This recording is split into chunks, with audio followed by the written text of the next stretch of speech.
It's so delicious. Tom's freezer was full of fresh venison, so he never had to worry about going hungry. Every day, I either go catching small animals or do handicrafts. Life is both busy and enjoyable. This is the Yak River Valley in Montana. A peaceful morning was shattered by a devastating wildfire engulfing the wooden house. The elderly couple gazed at the thick, billowing smoke and raging flames in the distance, their hearts filled with apprehension. Although many helicopters were involved in firefighting, Tom cautiously decided to take the initiative. He created a firebreak by clearing the trees around his house, then grabbed an old saw and started working. Things went smoothly at first, but it wasn't long before the saw unexpectedly got stuck in the tree trunk. Faced with this sudden situation, Tom quickly changed tactics, swinging his axe and wedged a stone into the gap in the tree, accompanied by a loud explosion, caused the tree to crash down, stuck, snapped, and rolled down the hillside. Watching that dramatic scene, Tom could only shake his head and give a wry smile. In the vast Yak River Valley, spanning over 100,000 acres, there are only about 150 permanent residents. They always help each other. The neighbors' team also ran over to join the tree-cutting team, but they encountered a difficult problem. The tree was leaning heavily. If it's too crowded, there's a high chance it will collapse towards the house. Experienced Tom applied the Pythagorean theorem to accurately calculate the angle and ultimately felled the tree safely. Meanwhile, helicopters continuously scooped water from the river and flew to the scene but the fire continued to spread. The nearest line of fire was only a few miles from Tom's house. Everyone is racing against time to complete the firebreak, expanding the safe zone. After a day of fighting, they finally accomplished their objective before nightfall. But that fateful night, no one could sleep. The Wye River Valley is experiencing the worst wildfires in its history, with thousands of structures destroyed. To ashes. It wasn't until the fire department activated the highest-level disaster response plan that the fire was brought under control. Watching the flames gradually die down, Tom finally breathed a sigh of relief. In the fight against the wildfire, he also gathered a large enough amount of firewood to last through the entire winter. Tom focused on preparing for winter. The next day, although it was a beautiful sunny day, he was in a terrible mood because his vegetable garden had been vandalized. An uninvited guest broke into this place and destroyed all the vegetables we had worked so hard to grow. Based on the tracks, the culprit appears to be a bear, and it is currently late autumn when bears are stockpiling food. Winter. Their instinct for hunger drove them to invade human territory. Seeing the garden in ruins, Nanae was heartbroken. Just then, the neighbor's heart stopped by and wanted to go hunting in the woods with Tom. This year's hunting season is just the final week away. Due to the impact of the major fire, they missed the best time for hunting. Now we have to include this in the plan. To survive the winter comfortably, Tom would need to acquire at least 150 pounds of meat. While a healthy, adult deer can yield around 70 pounds of meat, it can also be sold commercially. The whole set is out. It's killing two birds with one stone. The two were happy before the appointed time, then their hearts turned towards home. As soon as dawn broke, the hart arrived. They both set off with weapons. This is currently the mating season for deer, so hunting them is prohibited to protect the species' survival. Female. Therefore, they can only target adult deer. But they weren't the only ones in this forest keeping an eye on their prey. Grizzly bears preparing for hibernation are also lurking around those targets. To win this competition, you can't rely solely on strength, you need a strategy. And Tom is an expert at this.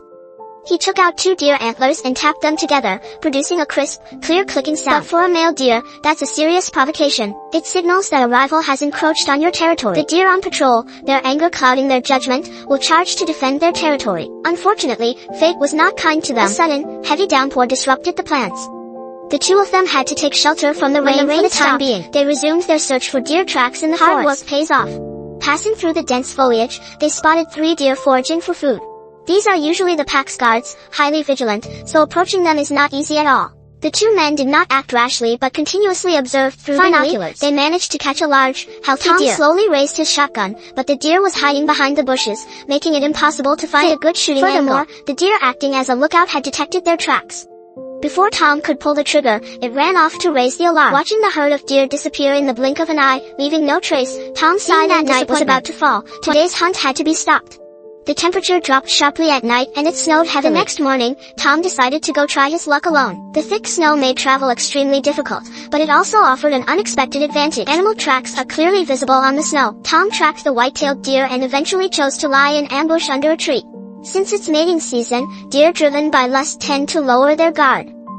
After hours of patient waiting, the long-awaited movement finally emerged from the bushes in the distance. A herd of white-tailed deer emerged one by one. Tom immediately raised his gun, while the female deer acted to sense the danger. It kept glancing around, searching for the source of the murderous aura. Although Tom had locked onto a male deer, it kept following the female deer, giving him no chance. They opened fire. Just when I was about to give up, the male deer was busy displaying its charm under the influence of Hawkmon. Suddenly, they ran out into the open area. Tom pulled the trigger decisively, but the bullet seemed to graze the target. The deer was launched at an extremely high speed. Tom could only manage a bitter, helpless laugh. Was he going to leave empty-handed again hunting experience, and that shot couldn't possibly have missed? Suspicious, he stepped forward to investigate, and indeed, a streak of bright red blood was clearly visible on the tracks for several dozen meters. He finally found the dead deer behind a thicket. Tom gently stroked it with gratitude, knowing that this deer could provide enough meat for 3 months. Deer antlers are also used to make finely crafted knife handles. Since the deer were being kept warm by having its internal organs protected from bacteria, he decided to dispose of them right there on the spot. Open the deer's belly, removed the internal organs, and dragged the heavy carcass back to the truck 2 miles away. He remained highly vigilant, fearing that the smell of blood would attract hungry grizzly bears. When Tom arrived home, Nancy happily ran out to greet him because it had been a long time since she had seen fresh venison. The 2 men brought the deer to the slaughterhouse. Tom skillfully hung it on the wooden rack and began the meticulous task of butchering it. The butcher's blade glided through the flesh, quickly filling the air with the smell of fresh blood. Just as Tom was concentrating on preparing the venison, a rustling sound suddenly came from the bushes nearby. He cautiously raised his head and caught a glimpse of a grayish-brown shadow flashing past. Tom immediately grabbed his gun and slowly advanced, seeing a clear line of bare footprints in the snow. This scene reminded him of last year's nightmare when a grizzly bear regularly came to the temple to eat. It seems that hateful bear is back again.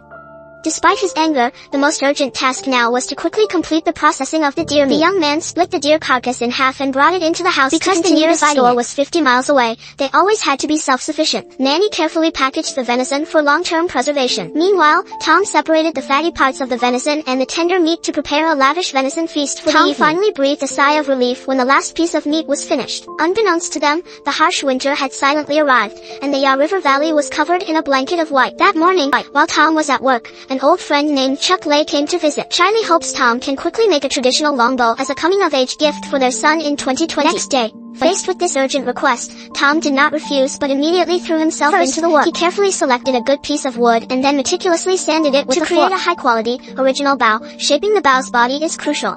Wood chips flew everywhere as Tom concentrated intently. Time flew by as night fell. He had worked for 10 hours but still had a lot of work to do. Unfinished. Out of love for her husband, Nanei brought him a cup of coffee and told him to rest for a while. Tom bowed his head and continued working. As the birdsong awakened the valley, he sat under the lamplight, meticulously carving the body of a bow. Nanny brought him another cup of hot water, looking at her husband's haggard face with a mixture of pity and helplessness. I know Tom has always been a man of his word. To increase the flexibility of the bow, he took out the precious animal tendons he had kept for a long time and reinforced them in the most fragile areas. Using a piece of snakeskin that had been preserved for many years, carefully wrapped the bow's body to making the final adjustments. The glass arrived just in time. Although the bow is finished, it still needs to be tested in real-world conditions. Tom set up the target at a distance of 10 meters. Take an arrow and pull the bowstring taut.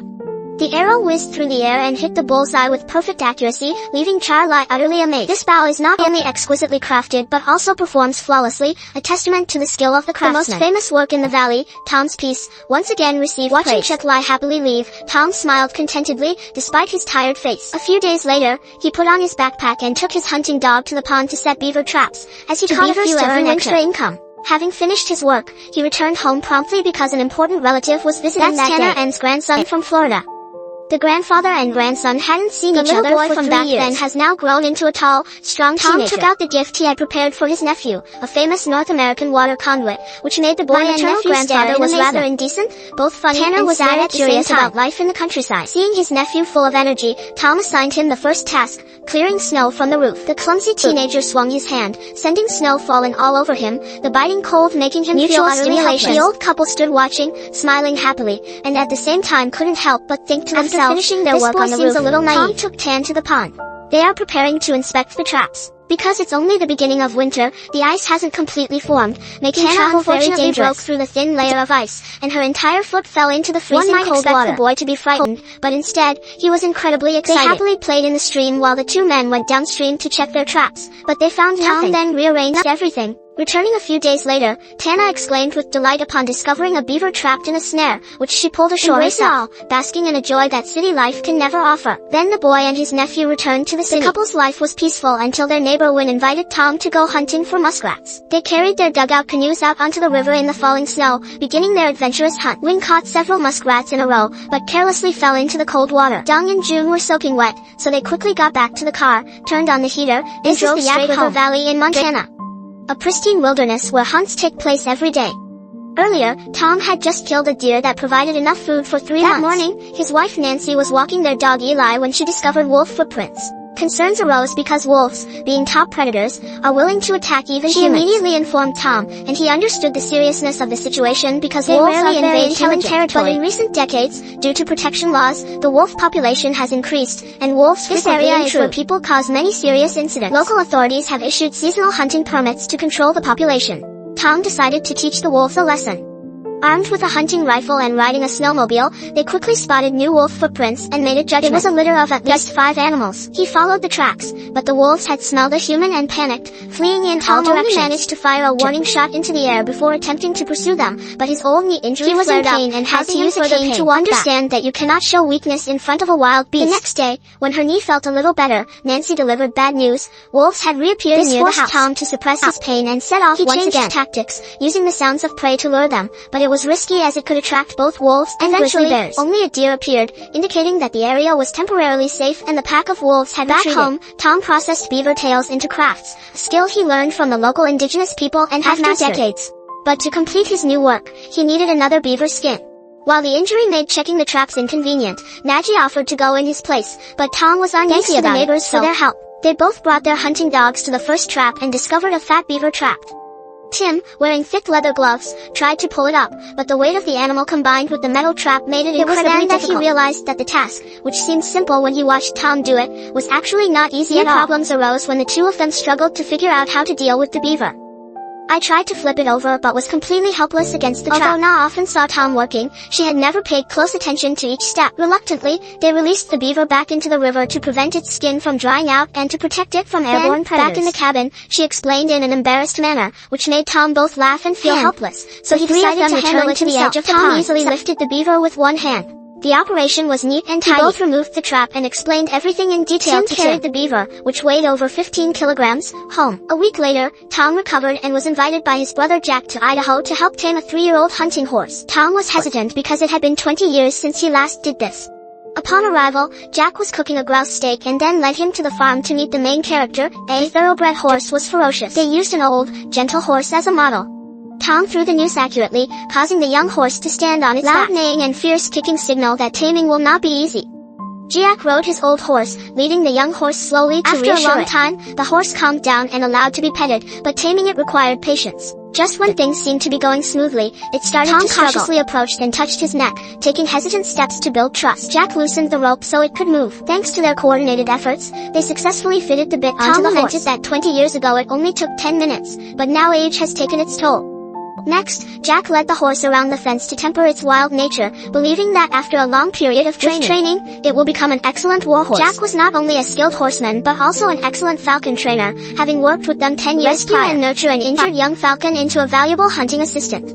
But today he made the difficult decision to release it back into the wild, while also taking the opportunity to train it. The horses had just been tamed when they had to travel north for about 8 miles. They headed towards the place where the falcon was spotted years ago. This familiar area had been where Jack regularly brought the dog to hunt for many years, allowing it to adapt to the environment. Upon arriving, Jack gave the birds one last feeding with slow, deliberate movements. Tom stood at a distance, not wanting to interrupt that emotional moment. Seeing his companion of 10 years brought tears to Jack's eyes. After giving him some parting advice, he decided to release him. The bird hovered in the air as if reluctantly bidding farewell. Although birds of prey are usually cold and aloof, they are now full of emotion. After a few laps, it gradually disappeared into the distance to find a mate and join the migratory flock heading to the setting sun. The silhouettes of the two old men created a beautiful picture. Winter gives way to spring, and Montana is bursting with life. Tom said goodbye and headed home, only to receive the bad news that the melting ice had caused the river to rise. Beavers build nests at the pond's outlet, polluting the drinking water source. Tom decided to lend a hand and took the opportunity to teach them how to set traps for the hart. In the drizzling rain, they arrived at the pond, where Tom meticulously instructed them on how to use the trap and secure the trap with wooden sticks driven deep into the ground to withstand the strong thrashing of the beaver. Quickly and can operate the device himself. Tom praised him for having the qualities of a hunter, which made him so happy he couldn't stop smiling. Hours later,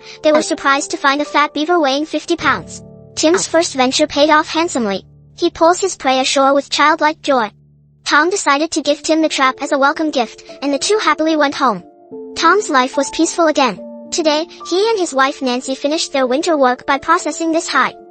Use a dull knife to shave the hair, then switch to a larger knife, creating a rustling sound. I plan to have traditional clothing made. Nanny brought a special solution made from diluted deer brain. Ancient tanning methods make leather softer and more durable. Tom soaked the deer hide in a special solution so that each fiber of the hide would absorb enough nutrients. Use a squeezer to extract the juice, and continue scraping, pulling, and rubbing repeatedly until the skin becomes soft and smooth. This is a traditional craft that modern industrial production can hardly match. Tom was thoroughly enjoying the process when an unexpected phone call dampened his spirits as I hope my elderly parents will move to Florida to live with me. Nancy felt both hopeful and anxious because she understood how deeply her husband was attached to this land.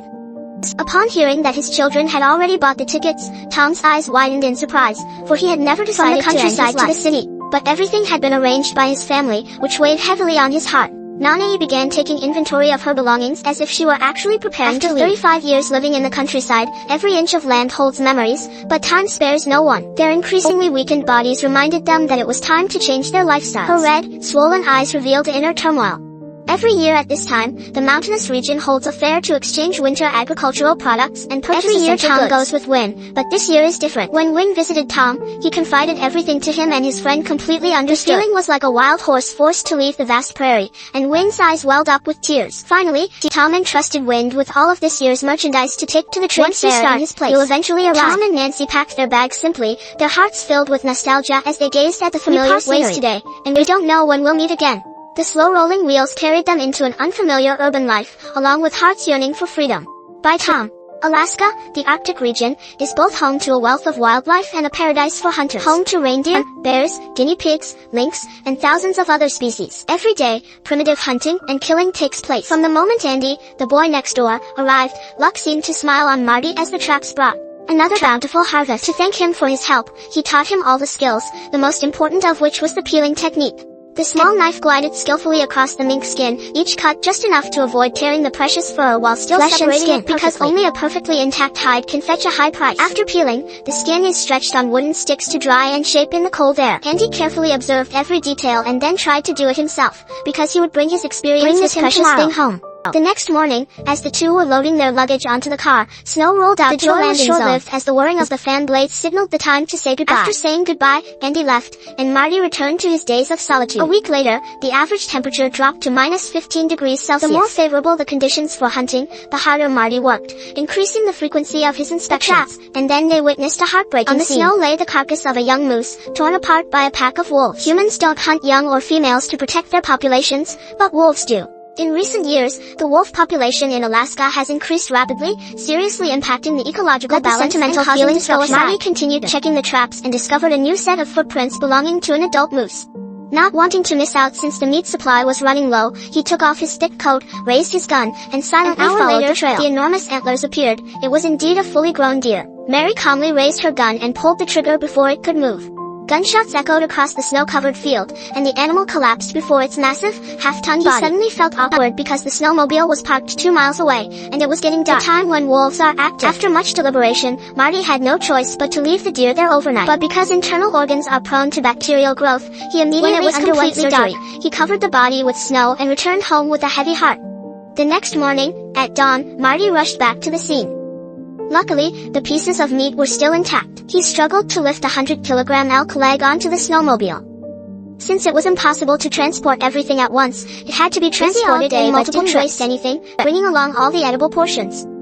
This deer alone is enough to feed him for 4 months. Mary set up a drying rack next to the cabin, hanging chunks of meat high up. After a hard day's work, it's time to reward yourself. Fresh liver is his favorite dish. Sauté it with onions to reduce the greasiness. When the aroma spread, he added the flour-coated liver to the pan. Just wait a little while and the hot dish will be ready. Marty ate with relish and silently thanked nature for its gift. Now that the food problem has been solved, he can devote himself entirely to his work. From the moment the first rays of morning sunlight shone down, Marty was ready to set off. With his extensive experience, he understands the importance of this season. Only through hard work can one hope to achieve greater results. He came to the first trap, but it was empty, so he set the trap again and continued on his way. He discovered lynx footprints, which made him both happy and worried because they might steal the prey from his traps. But it is also a valuable prey in itself. A lynx skin, worth around $400, carries within a sense of anticipation. Marty continued to inspect, and at the next spot beneath the snow, a fluffy mass emerged. He cleared away the snow and found a ghostly weasel. Although it wasn't mink fur was still worth the money, so he was very happy, and the bigger surprise was yet to come. After that, in the next trap was a lynx lying still. It was such a wonderful day that Marty just wanted to sing. As darkness fell and most of the traps had been checked, another lynx appeared in the last one. Again, this incredible event turned that day into the most fruitful day of the year for him. I'm sure I'll sleep well tonight. To expand his hunting grounds, Marty plans to build a new hunting lodge in a different area, so he invites Andy over. All the materials were sourced locally, and it's estimated that about 400 logs will be needed. Of both of them, progress has increased significantly. After a few days, the cabin frame was taking shape, with only the most difficult part remaining. The job requires close teamwork. You can't do it alone. In the cold, sandy wind, they laid down each log, the sound of hammers echoing sharply in the silent wilderness. The prolonged high intensity made Andy's arms very tired. The nails slipped several times while being driven to take a break while she handled the heavier workload. When Andy recovered and returned, he accidentally hit his hand with the hammer. The pain made him swear, but after a few groans, finally, when the last log was securely fastened, the roof was complete, and they had erected it in just a few days. The sturdy cabin was finished. They were both extremely proud. Now it's time to go home and rest because Andy will be heading home tomorrow. And as time goes by, winter is also drawing to a close. Marty had a very good harvest this year, so it was time to pack up and go home. Before leaving, he checked one last time and closed all the traps to prevent animals from getting trapped again later. Although the temperature remains below 0 degrees Celsius, the ice and snow dismantling traps was something Marty was used to doing. He had to travel dozens of miles to set more than 200 traps. The most dangerous of these is crossing a river by boat. When the ice weakened, causing his sled to get bogged down 15 miles from the cabin, Marty was forced to make a decision. Staying overnight to wait for the ice to freeze over, he dismantled his sled, tilted it to prevent it from freezing. They found a clearing in the form of trees, gathered firewood to make a fire, and used their survival bags to spend the night. The next morning, when the river had frozen over again, Ma cleared the ice from the truck, tapping away the hardened ice. The wheels skidded, the engine started, and the throttle was increased to shake off any remaining ice and snow before continuing the last trap is closed. The trapping season comes to an end. Livestock production increased by 25% compared to last year, and based on current market prices, income could double or triple. Before going home, he even went back to the cabin to take precautions against grizzly bears by tightly closing the windows with studded with sharp nails. To build a strong defense, the main gate was also fitted with simple but effective traps that made it easy for bears to step down and remove. Once everything was settled, Marty immediately set off for home. The 3-hour flight flew by quickly. Upon landing, he was greeted by his daughter who rushed to embrace him tightly, while his wife stood beside him, gazing at him as what he remembers most in the wilderness. The next morning, the whole family gathered around the dining table, enjoying their rare time together, and the daughter has grown up and knows how to read, but he still prefers sitting in the lap of a tea table. After that moment of calm, Marty got back to work, carefully protecting the aircraft's engines to avoid any damage caused by the cold weather. Afterward, Marty brought the previously replaced snowmobile engine inside the house to repair it. For someone who has lived in the mountains for many years, maintaining machinery is a basic skill. At the same time, he also repaired malfunctioning animal traps and replaced the trigger mechanisms in preparation for the trapping season. Although he still has plenty of time, with his diligent nature, he always plans ahead for the future. He was living an enviable rural life, busy each day with gardening, blacksmithing, or hunting in the mountains. Enjoy shooting and feeling free amidst the Bucket Mountains. This is the place where he has lived for 35 years and dedicated his heart to protecting this land. He even borrowed $45,000 from friends to secure ownership. Now the biggest pressure is paying off the debt. Just then, his friend Priestone brought bad news about rumbling noises coming from the eastern slopes, fearing for the development of resort properties has encroached on the reputation. Taz immediately rode off to investigate and was heartbroken to see the forest being felled en masse. Although it wasn't his land, the gradual disappearance of the natural barrier separating it from the city, a heavy feeling in my heart. The next morning, the day began with a simple breakfast of milk and eggs, but the joy quickly faded. He became agitated when he discovered a rooster with its head cut off in front of the coop. Then another hen that was laying eggs was also bitten to death. The extensive damage angered Estes because the forest was home to black bears, lynxes, and coyotes. They could all be the culprits. He and Priestone decided to ambush and guard the chicken coop at night, taking turns keeping watch in the cold. Cut it out. It wasn't until the chicken coop suddenly erupted in chaos and the chickens' desperate squawks rang out that Priestone managed to fire his gun in time. A fully grown coyote, an omnivore and scavenger, and this time it chose the wrong target. They had to pay the price with their own lives. The next morning, the delicious aroma of grilled meat filled the yard as the coyote, paying its debt, sizzled on the griddle. Taz cut a piece to taste and was surprised to find it very delicious. The two men transformed their anger into a craving for food and devoured the thief who had stolen their bride. He set to work at the outdoor forge, using the wind to fan the flames. To pay off his $45,000 debt quickly, he forged a series of horseshoes. His blacksmithing skills were renowned, but forging iron wasn't enough, so he also took up logging. In his thousands of acres of forest, since he couldn't manage everything alone, he hired a temporary apprentice, a graduate curious about rural life, trades her labor for survival skills. The first task, feeding the sheep, was quite simple, but the next one was more difficult, cutting down a dead birch tree. I noticed he was flustered. After sawing a groove in the tree trunk, Skong used the steel and hammered it down, causing the tree to fall with a crash. He was given an old, slightly rusty handsaw to try out the old techniques. Even though I'm fed up with it, I still do it. Stas was pleased to see this as a test of his skills. However, Scott clumsily held the saw incorrectly, pulling it off balance and bending the blade. Shook his head and gave instructions. Stas was both encouraging and worried that he would gradually stop. The SC saw became too aggressive, jamming the saw and breaking it in half. I felt ashamed giving the saw blade to Stas because it was something I had been attached to for many years. But seeing his apologetic expression, the old man only sighed reassuringly. Although he was still needed help, he vented all his frustration in those powerful blows with the axe as he chopped down the tree. The start of a new day, as tidied up her figure in tight overalls that showed off her toned stomach. Because today he has a wood order, he needs 20 acacia trees to make a fence. Each plant sold for $30 was a decent income. There were many acacia trees already felled in the forest, so the three men cut them to the size requested by the customer, together and then pulled slowly by horses. As instructed them to only pull 2 or 3 sections at a time to avoid exhausting the horse, as a horse is a valuable asset in this mountainous region. After transportation is complete, the real challenge begins because the glue is incredibly strong. Separating the seeds was no easy task. Brown swung his hammer, pounding the soil until his hands ached. The 3 men took turns hammering the wedges, and apprentice Scat was much more enthusiastic. Was surprised by how quickly young people nowadays tire out because their physical condition was still weak. He's even worse than a 70-year-old man. Seeing that the usual methods weren't working, they resorted to something unique, the old-fashioned gunpowder, with a protruding powder and a detonator. Into the log, lit it on fire, and then ran away. The first attempt failed, so we had to remake the deafening explosion finally tore the log apart. They continued bombing until the desired size was achieved, amidst boisterous laughter and chatter. The next day, the wood was loaded onto a horse-drawn cart, delivered to the destination, and the workers received their full payment. The Blue Ridge Mountains are golden in the fall. Stas wanted to plant clover in his garden to both beautify the space and help retain the soil through the winter. Put to work with the stone crusher. The hot-tempered black horse made SC back away. Brown had to reassure the apprentice and even cut his hands on the rope as part of his training. Stas let Scat try sitting at the vending machine. He was tense with nervousness, but his courage was commendable. Suddenly, the wheels shook violently, and then the sound of a H-Scat echoed from the forest. He was quick and didn't fall hard. Upon inspection, it was found that the axle pin was broken and the axle had cracks. AS used pliers to remove the broken pin, bent using stones to secure the structure, then work continued, leveling the ground because the weather forecast indicates a major storm is coming within the next 72 hours. Time was running out, so the 2 horses had to work extremely hard, and they eventually managed to finish ahead of schedule. Next comes the seed sowing process. Stas brought out an old, manual seed sowing machine. As the crank rotates, the seeds are evenly distributed across the field. This old-fashioned method is both effective and fun. The clicking sound of the machine is very pleasing to the ear. Such simple yet fulfilling labor is the greatest happiness. He then poured the molten metal into molds, and when it cooled, it formed shiny bullets. In the Bluck mountain range, Taz, a veteran mountain dweller, still maintains the ancestral tradition of using self-cast lead bullets in combination with fire. The meat is incredibly tender and flavorful. To cast lead bullets, the key was to light a large fire, put scrap lead into a molten iron pot, and then melt into molds. The metal quickly solidifies, and when the excess is removed, smooth, round bullets remain. He made a total of 15 pellets and was ready to go hunting. The 2 men went into the forest after reloading their weapons. It's a rather elaborate process, then finding the squirrel. Species that reproduce vigorously should be hunted in moderation to help maintain their ecological balance. They split up, each ambushing under a tree and imitating squirrel sounds with their mouths. Soon one was lured in. AS raised his gun but missed. Groans shot from a different angle also missed. The squirrel's teasing only made Stas more amused.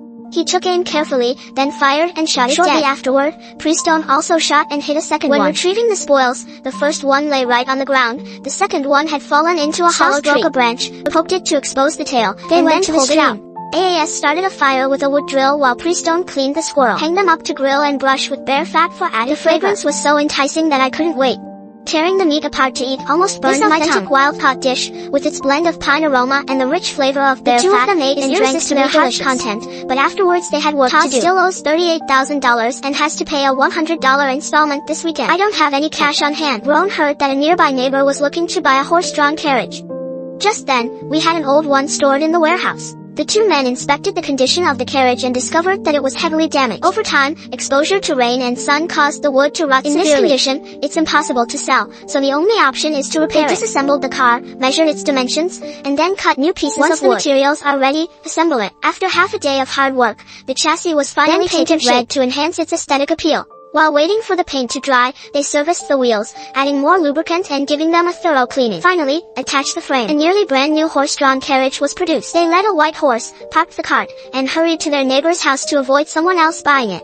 Half an hour later, upon arrival, the customer inspected everything carefully. The two parties finalized the deal, and AS received $900. This money helps him solve his immediate difficulties. When spring arrives, the Blue Rick Mountains enter a season of continuous heavy rain. The 35-year-old tool shed was in a state of severe disrepair. The leakage was severe and posed a risk of damaging furniture, so it was decided to replace the machine. First, they removed all the old planks and then went into the forest to choose a straight tree. To train the new recruits this time, they didn't use a chainsaw, but instead used a two-person hand saw that was over 2 meters long. This primitive tool was very effective but extremely strenuous. The creaking sound of the saw was pleasant to the ear, but for apprentice Scott, it was torture. He was drenched in sweat, forcing him to take off his shirt and then the real challenge began as they continued using the axes to cut down trees. Luckily, the three of them took turns. The sound of the axe blades striking the wood echoed through the mountains and forests, accompanied by the deafening crack of a large tree crashing down. They processed the tree trunk into 2 thick planks and dragged them back to the tool shed. It was a struggle to carry it up to the roof to measure and test it. Scott peeled the bark from the wood. Freestone carved a groove along the edge and handed it to him. Then comes the assembly phase. They drilled holes in the beam and then used wooden pegs to secure it. Thanks to the excellent teamwork, the work progressed smoothly. But the weather here is unpredictable. An approaching storm forced them to speed up. Scott held a plumb bob to check for straightness because an uneven roof would be easily damaged. Given an important task, he worked very seriously to ensure the structure remained vertical. The other 2 men quickly hammered in the nails. Once the framework is complete, everything becomes simpler. You just need to hammer in dozens of roofing planks until the last one is in place, and then the roof is complete. Everyone was genuinely happy. After the storm, Az went to inspect his territory. Assessing the damage caused by the heavy rains, he not only cleared the stream bed but also cut down the fallen trees horizontally. Just then, Brown suddenly bent down, pointed to the clear footprints in the mud, and shouted, "That's it, wolf footprints." The presence of wolves near the granary is absolutely unacceptable. Following the trail, they discovered something even worse, a deer skeleton scattered on the ground. The deep tooth marks on the skull confirmed the culprit was a wolf, causing Az to frown because in the forest he preserved for 30 years. The wolf population is expanding rapidly due to a lack of natural predators, hunting everything from small animals to wild beasts. Ecological balance. As night fell, the full moon illuminated the mountains and forests, creating favorable conditions. Whistle, crafted by Prestone's cousin, to mimic the desperate cries of their prey. He was injured, and at the same time set a simple trap with a string tied with feathers that swayed like the animal was struggling. Then they hid, pointed their guns, the whistle echoed eerily through the deserted forest, and soon, the distant howl of wolves responded. One of them stealthily emerged from the bushes. Az held his breath, waiting for the right moment. The 2 men fired their guns almost simultaneously, but due to poor visibility, upon closer inspection, they were the ones they found a trail of fresh blood on the dry leaves and followed it to find the dead wolf. All the hard work throughout the night was worthwhile, as the threat to the forest was eliminated, allowing us to rest in peace. Stas took out his rifle, loaded with black gunpowder. Although this ancient weapon is complex to operate and difficult to ensure accuracy, he enjoys the challenge. The destructive power when it hits its target is considerable. After making their observation, they went into the forest to find deer, climbing familiar trees for hunting while their companions lay in ambush. A deer appeared, exhibiting a highly vigilant nature. They cautiously approached, unaware that someone was hiding high above. Just as Stars was waiting for his opportunity, the sudden sound of a motorbike shattered the silence. 2 riders sped past, scaring the deer away. He angrily cursed and climbed down the tree, considering the hunt a failure. The next morning they returned, and as soon as Stas climbed up the tree, he saw a young female deer leisurely approaching. He handled the device carefully, trying not to make any noise. Waiting for the exact moment the doe lifted its head, he immediately pulled the trigger, but the first shot missed the target, the deer, causing it to run away. Taz quickly reloaded his gunpowder, and before he could finish, he realized the deer was still within firing range. That gave him a second chance. Although the deer didn't collapse immediately, its unsteady gait indicated it was injured. Taz hurried down to check. There were indeed bloodstains on the ground. Hearing the gunshots, Prestone also ran over. The 2 men followed the tracks and eventually found the dead deer more than 100 meters away. It turned out the bullet went through his shoulder, so he didn't die immediately. Stas patted its body gently to express his gratitude, because this deer will provide him with enough meat to last for 2 months. Once the food security concerns were resolved, he could focus on making money. At the request of a customer, he set about building a traditional dugout canoe. The 2 men built a fire and boiled the clear spring water. Stas placed the kettle on the stove and attached a long iron pipe to channel the steam. Secured to a wooden tiger frame with ropes, it forms a simple steam generation system. Then insert the red cedar with strips into the tube for steaming. This type of wood is renowned for its ability to withstand harsh environments, and it's ideal for making dugout canoes. After about a minute, he took out the wooden planks and bent them to shape them, but due to impatience, the first plank from his experience with the second bar, Stas was more careful, bending it slowly, gradually increasing the amplitude very large and final without breaking. They then began assembling the boat once the frame was ready. Stas tried it on and found the size to be perfect. Each side of the boat hull requires approximately 5 slabs of wood. Prestone used a cutting machine to cut cedar planks into long strips that he fixed to the sides of the boat. The excess parts are carefully trimmed and smoothed. After 6 hours of continuous work, a dugout canoe with smooth lines took shape. Taz continued sanding the bottom of the boat until it was smooth and shiny. The following day, they carried the boat to the riverbank for testing. In a state of nervous anticipation, he sat down, the boat rocked slightly before stabilizing and floating steadily on the water. Contentedly, they both rowed downstream to the client's house for a final check. The trees on both banks swayed in the wind as if celebrating their achievement. If the transaction is successful, Stas will receive $4,000. It was a considerable income, but the weather in the mountains changed abruptly, with howling cold winds and turbulent waves on the river. Clouds quickly gathered, signaling an approaching storm. The stream of water became wider and stronger. The large rocks in front create dangerous whirlpools. The two men focused intently on steering the boat, carefully avoiding each submerged rock. As the boat entered a calm stretch of river, heavy rain began to fall. They were forced to come ashore and take shelter under a high rock, gather firewood, light a fire, and decide to spend the night there. The rain continued to fall. The sudden rise in the river level presented a new challenge, as the water increased by more than 20 centimeters overnight. But that couldn't stop the two mountain men. They continued their journey through the heavy rain, and when they encountered dangerous rocky sections, they carried their dugout canoe along the shore. Countless difficulties, we finally arrived at the customer's house. We did it! Cheers rang out. Their appearance in the pouring rain surprised the homeowner greatly. He lavished praise on the exquisitely crafted dugout canoe and immediately paid the labor costs. And they even invited them into the house for coffee. With this revenue, AS's debt decreased to $32,000. Although it's still a large sum, the fact that it's earned through diligent labor is what makes a true man. Hunting was just an everyday occurrence. Normally, he would also lead his pack of hunting dogs to chase away mountain lions. He even dared to confront a pack of wolves alone, encountering a ferocious grizzly bear. Even with just a small pistol, he was enough to make it flinch. His imposing presence struck fear into the hearts of all beasts. This is the Ruby Valley of Montana, located at an altitude of over 5,200 meters. The rugged terrain may deter tourists, but it is a paradise for wildlife and also a grazing area. The farm is famous for its natural habitat, with approximately 75,000 free-range preyed upon by predators. Therefore, a unique profession emerged. Hunters drove away scavengers, the most famous of whom was Richie, who lived in seclusion deep in the mountains. Lack of communication. Whenever he blew the bugle to signal the start of battle, the elite hunting dog unit would immediately become filled with fighting spirit. It was time for them to act to effectively deal with the mountain lions. Richie painstakingly trained the team. Now we're ready to go. The majestic lead dog, Fong, stands on the hood of the vehicle, tasked with tracking scents. Mountain lions primarily hunted moose, but due to their rapidly increasing numbers, competition individuals began to turn to attacking livestock. Richie's goal wasn't to kill them, but to use deterrence to drive them back into the deep mountains. Recently, a farmer lost 2 cows and asked him to help. Richie's method is quite unique. They would corner the mountain lions in trees, scare them, then release them, repeating this several times to create a psychological trauma down the mountain anymore. This idea is inspired by the 7 powerful traps in the Three Kingdoms period. Not every hunt goes smoothly. There was a ferocious mountain lion nicknamed Three-Clawed that had escaped several times and had once killed Rich's hunting dog. It became the valley's most notorious haunt.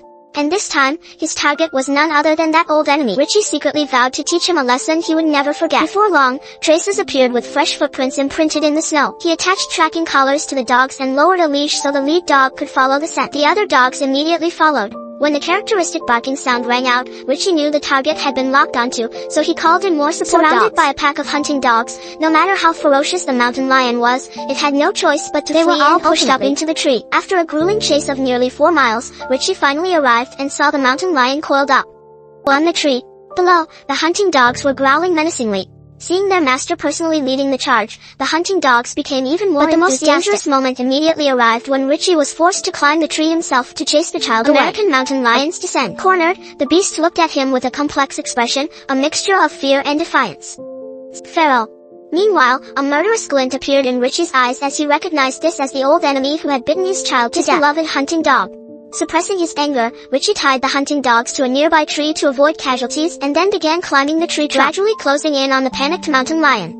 At his angry shout, it finally backed down, panicked, jumped from the tree, and ran away as fast as it could into the deep mountains. But that was just the beginning. As Richie selected 3 of his most formidable hunting dogs, untied their leashes, he gave a second chase, determined to teach the mountain lion a lesson it wouldn't forget. However, as darkness fell, heavy snow unexpectedly started falling, drastically reducing visibility on the rugged mountain path, completely exhausted.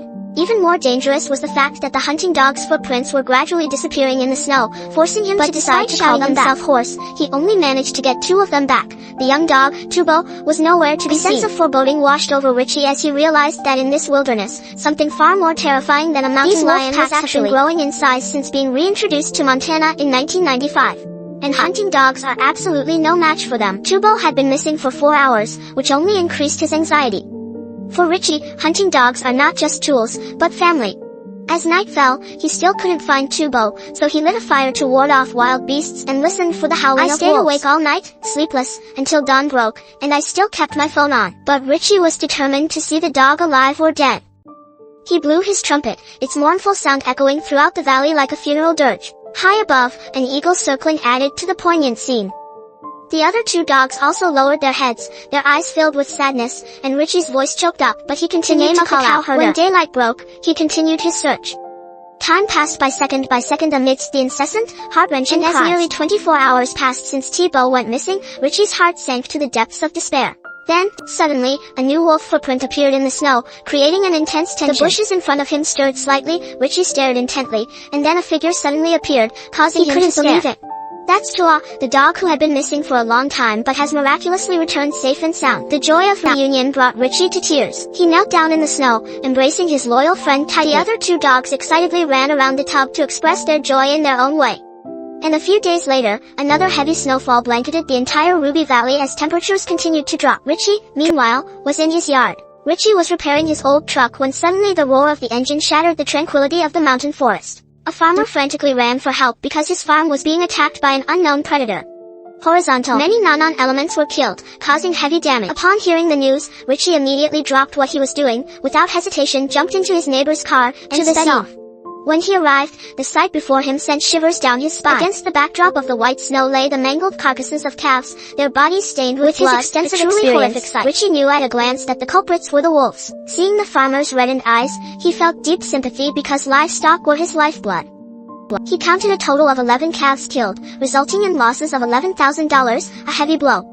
And what's most outrageous is that these wolves weren't killing to eat, but seemingly just for their own pleasure. Predatory instincts. Richie understood that if he didn't act quickly, the entire region would face an even greater disaster. However, dealing with wolves is far more dangerous than dealing with mountain lions because they always act in groups. Hunting dogs are completely incapable of handling such a situation and went home to fetch a strong warhorse. The decision to chase the pack of wolves alone, though extremely risky, was for a tough guy born in the mountains. The word fear never existed in his dictionary, and the horse under the saddle understood that the sieve would live and die with its master. Before long, Richie returned to the scene of the massacre to determine the direction the wolf pack had retreated. His anger flared up as he followed the tracks and gave chase on horseback. Unlike mountain lions, conventional scare tactics don't work with wolves, so this time Richie had to. They were ready to open fire because only blood would make them remember their lesson. However, trouble quickly arose when tracks in the snow indicated the wolf pack had split into 2 groups. Clearly, they've realized they're being followed and may be lying in ambush somewhere. The warhorse suddenly neighed loudly, its whole body tensing as if sensing imminent danger, its thick hooves pounding down forcefully. His fighting instincts kicked in, Richie tilted his head back and let out a howl, mimicking a wolf's howl, officially declaring his intention to fight. The sound echoed throughout the valley in a heavy, suffocating atmosphere. After a brief moment of silence, the alpha wolf's howl echoed from the distant mountains in response. Signaling the impending battle, the warhorses charged up the mountainside like arrows released from a bow, leaving behind trails of dust. Were firmly imprinted in the snow. Upon reaching the summit, Richie dismounted, removed his hunting rifle from the saddle, and walked up the mountain. Just then, he heard the desperate cry of a rabbit. Following the sound, they came across the partially eaten carcass of a wild rabbit. At that very moment, the screeching sound rang out again. Richie turned his head and saw the alpha wolf stepping out with a look of utter contempt in his eyes. He shouted loudly, brandishing his gun in pursuit. The wolf chose a tactical retreat, but all its tricks proved futile. It was pointless for Richie to pull the trigger. The deafening gunfire not only frightened the alpha wolf away but also startled the entire pack of wolves lying in ambush. The pack of wolves immediately scattered and fled, no longer daring to underestimate the lone hunter. Richie pursued them relentlessly, firing continuously, but unfortunately, the wolves didn't shoot them at all. Only when they had completely disappeared from sight did he lower his gun, utter an angry curse, and go back to where the horse is. Although this confrontation ended in his victory, Richie understood that the battle between humans and the wild beasts will never cease to exist. With 9 bullets ready, Richie went hunting in the mountains. With his experience in the mountains, his marksmanship was so precise that often only 1 shot was needed. Carry 9 thread beads with you just in case. The wife had packed everything she needed. Richie skillfully mounted the brown horse, with a strong black horse behind him carrying plenty of provisions. For 3 days, heading toward the mountains 7 miles away, the 2 moose that frequented the area and the snow that had fallen the previous night tracks are easier to spot. 4 hours later, he arrived at the hunting camp, tied his horse to a tree, and used the Ruby Valley was once home to 2,500 elk, but that number is declining sharply. The increasing number of mountain lions is making hunting more difficult. Fortunately, luck was on his side today as he quickly locked onto his target, but before he could celebrate, a barrage of dog barks echoed from across the valley. Immediately lowering the binoculars, they followed the sound in the silent wilderness, a piercing dog bark signal, either another competitor or, worse, following the dog's tracks. He found a trap setter, and it became clear that he was a notorious poacher, statistically speaking. Each year in the United States, approximately 100 mountain lions are killed by poaching, according to law enforcement officials. The authorities in the Ritchie area are furious and will catch this person. But the weather suddenly took a turn for the worse when heavy snow fell, severely reducing visibility and forcing him temporarily retreated to light a fire. Just then, the sound of dogs barking rang out very close by. Ritchie didn't hesitate to chase after it and spotted a dilapidated pickup truck on the mountain road. When questioned by the man, the poacher stammered and made up an excuse, but Ritchie saw through him, warning to any intruders that this valley is strictly protected by law, and that they will be punished if they dare to hunt again. He won't show any mercy. Faced with Ritchie's murderous gaze, the man could only slink away dejectedly. The incident ruined his hunting plans, so Ritchie had to go home. The following day, he brought along several hunting dogs for their daily training because only by maintaining their strength and energy not diminish. The lead dog, Capon, stood on top of the vehicle, constantly sniffing as if it had discovered something. Ritchie stopped the car to observe, and sure enough, a line of mountain lion footprints appeared in the snow. Just by looking at the toes, he immediately recognized his old enemy, the mountain lion nicknamed Three Cats. Ritchie's eyes flashed with murderous intent because the Three Cats had killed his most beloved dog. Enemies meet, their hatred burning fiercely. He unleashed a few hunting dogs to chase and teach the mountain lion a lesson, and the dogs provided full support. Rush away. The pack of hunting dogs dashed toward their target, ready for any unforeseen circumstances. Ritchie quickly drove after them. But the rocky terrain quickly blocked the road, making it impossible for the truck to continue, forcing him to get out on foot. As he climbed the mountain ridge, the surroundings were plunged into a deathly silence, the scenario he feared most. Either the hunting dogs haven't caught up with the mountain lion, or worse, they're already in danger. Ritchie pulled out his pistol, fired a few shots into the air, and then shouted to his dogs, but after waiting a while, only increased his unease, as he couldn't afford to lose any more hunting dogs.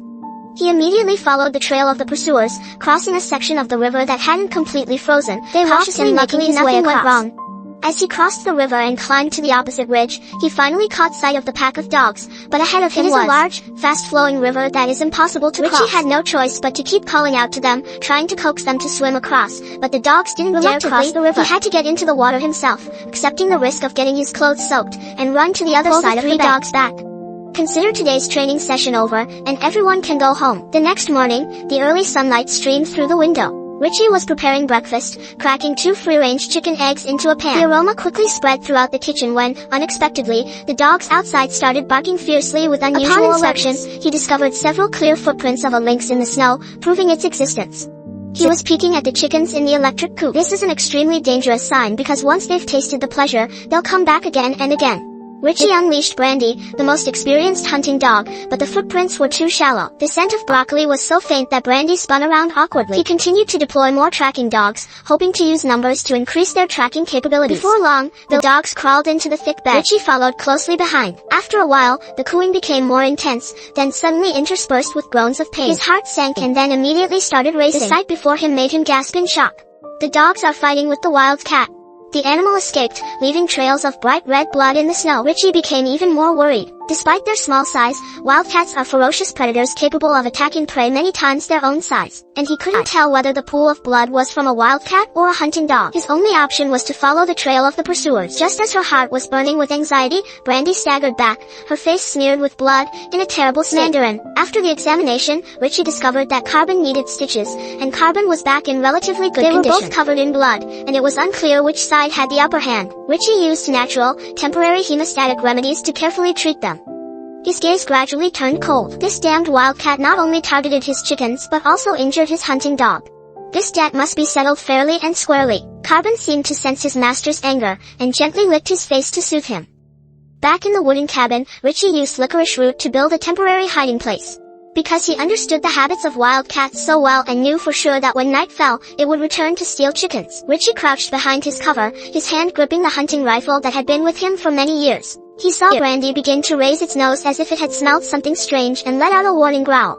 This stirred up the other hunting dogs as well, creating a tense atmosphere. Ritchie strained his eyes and finally saw a nimble figure appear. "It's that hateful wildcat." He stepped forward, pointed his gun at the predator in the darkness, and pulled the trigger twice, tearing through the night. Whether or not it hit the cat, it was certainly frightened away. Richie put away his gun and went back inside to sleep. He was safe for the night. Thank you for your interest and attention. Subscribe to watch the next episode.